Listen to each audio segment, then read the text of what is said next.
This is the final part 3 of our interview with Faraz HAMEED. He's telling us all about how he became a PREVIS, POSTVIS and TechVis supervisor. Here in the top right corner, you can check video number 1 and 2 in case you haven't. And my name is Ilse Zamarripa. This is the Worldspace. Being in visual effects, you do see that the film process, you see the filmmaking process in a completely different way, and there is actually a big difference in culture in filmmaking than there is in visual effects. The two worlds are very different cultures, which is really interesting. And I wish there was a way of getting those two cultures meeting more, so that visual effects artists can go, oh right, so that's why you do things the way you do. That's why these shots, and this shot wasn't made by a director. It wasn't shot by I used to, when I was starting visual effects, I used to thought all the shots were shot by directors, but they weren't.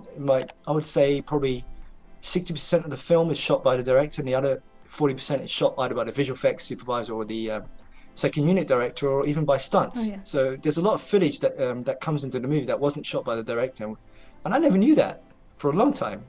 And you never taught that in visual effects. You think, oh man, what is the director doing that day? And turns out he wasn't there. He's not even there. Yeah. Or she wasn't there. Yeah. Yeah, I wish the same thing. I feel like when you're filming, I've been an actress for many, many years.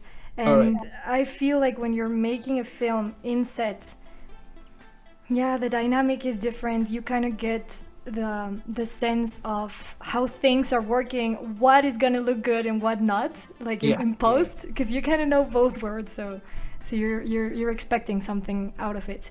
And as well as when I'm acting for something, you kind of get treated like this movie star all the time. And then when you're in VFX, you're kind of like the fixer, like the behind the scenes guy who's just waiting, right? So it's really cool, man, that you're like in both worlds. And hopefully we can start joining them somehow. Do you ever plan on directing? I'm trying. Yeah. I'm trying. That'd It's be not really cool. We have a couple of times we tried to set up our own films, and I've done a short film, which was a really good learning experience. Oh, you did? Yeah. It's so interesting, man. Yeah. Such a small crew. Yeah, we had a small crew for that, and it was a good learning experience because you learn how things work and how things don't work, and it was really good. And it was really good.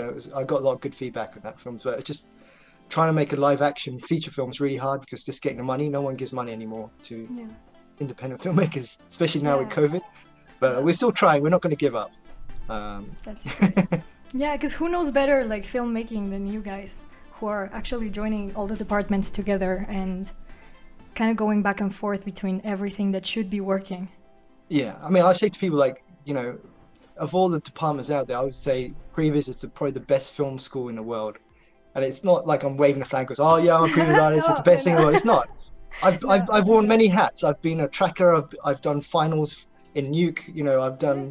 I've been an animator. I've worked in different departments in VFX, and they're all really great departments.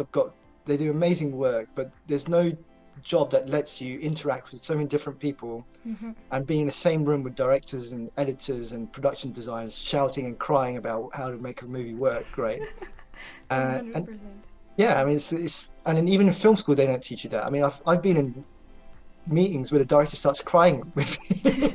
And you're like, someone get them a box of tissues, but wow, yeah. But that's part of filmmaking. There is a lot of tears and hard work goes into filmmaking, and seeing that happen is quite revealing because it is a different world, and you don't see it in the making ofs, and you don't see it on the press because obviously it's they tell you it's a perfect world and everything goes really well, and everyone's super happy and friends, but you're like, no, I've seen people fight. Yeah, in reality, it's a freaking war zone sometimes. Yeah. But it's good. I mean, there's a really good making of documentary on Disney Plus for the Frozen 2. I don't know if anyone's seen it, but I do recommend people watching it because it's a really nice.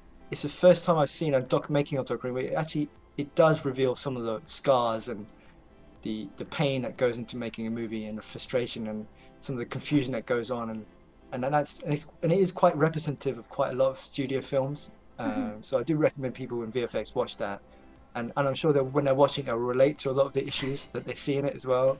Yeah. Like you'll see the animation director going, it's 9 o'clock and I've just started doing my shot, and that's 9 o'clock PM. But the good thing is I've gone home, I've put my kid to bed, so now I can work comfortably, and I kind of enjoy it. And you're like, dude, I know you're not enjoying it. Okay, so if someone has never worked in a studio and they kind of want to do Previz, any tips for like networking and getting studios to know them and everything? To get into Previz, it's like you just have to be a really good animation, I think, and then apply for animation jobs. And there's you got a pretty good chance if you got a good animation show to get in.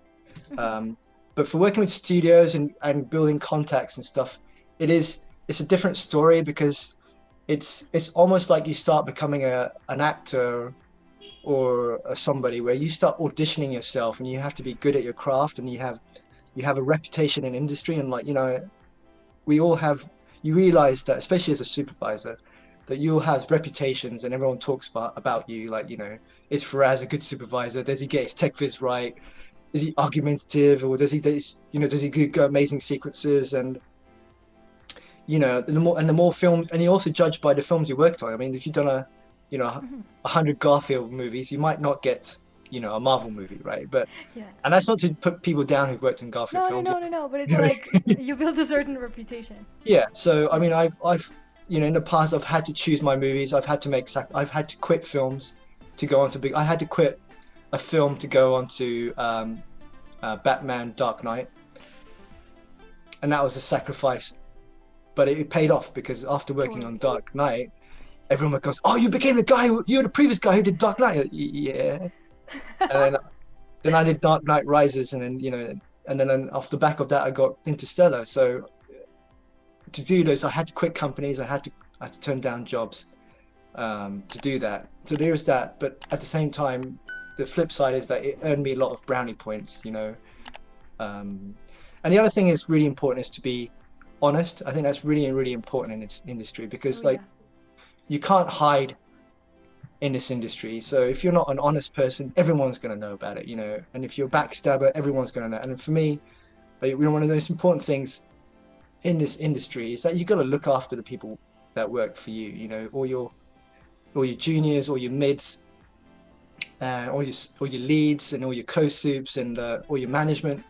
You have to look after everyone, and you have to be not just a team player, but you have to be a good leader. And that's really important for me. And I really pride myself on the fact that, you know, at least in the old days, I would take out my teams for lunch.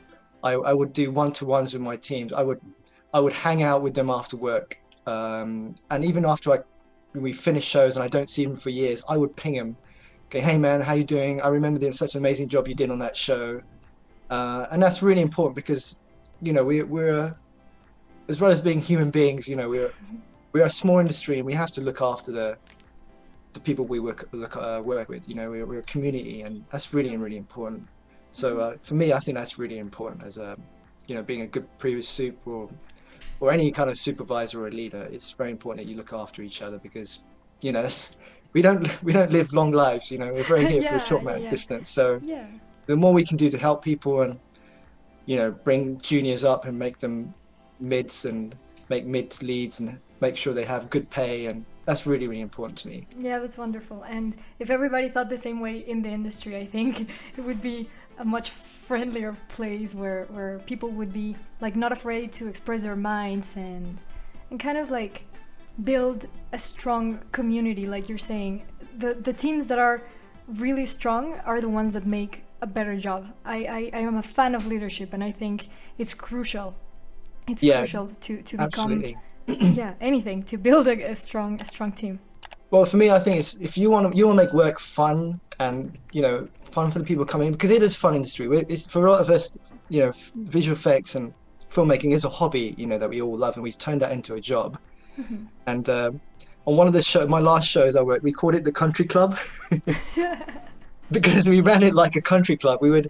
I would make sure, like, I said, look, if you want to come in late, I don't mind. And you want to leave early, I mean, my previous company would probably start crying if they heard this, but I would let them come in late or early. It's like, look, as long as you do the job, do my shots, I don't care.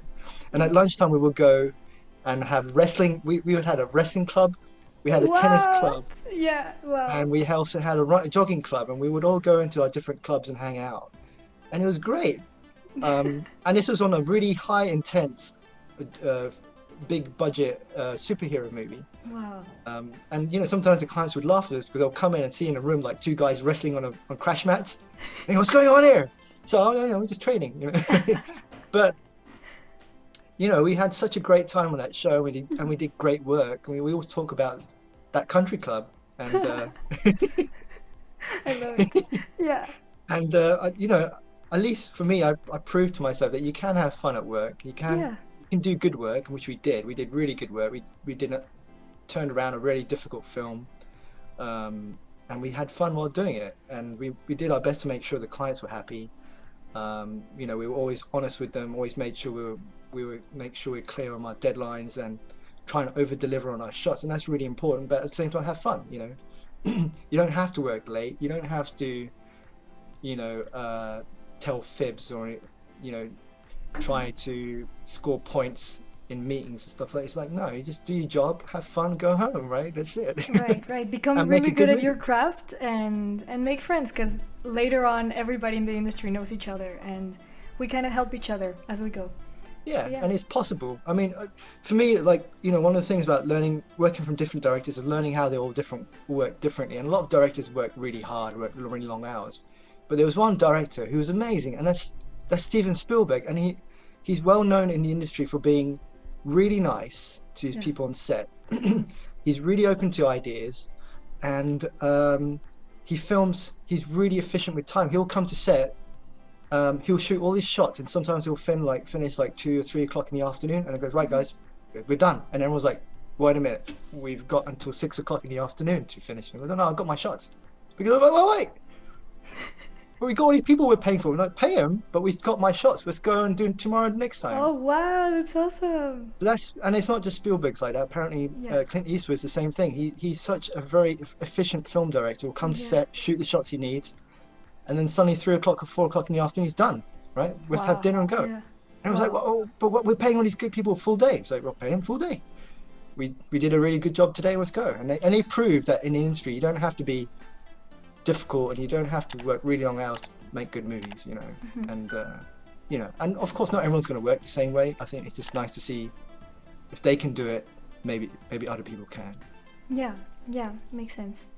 And on our way to becoming even better artists, and we invite everybody to just be honest, as far as the saying, be kind, be nice to people, and continue developing your craft and be as good as you can, but also take rests, be chill about what you're doing, and enjoy the process, right?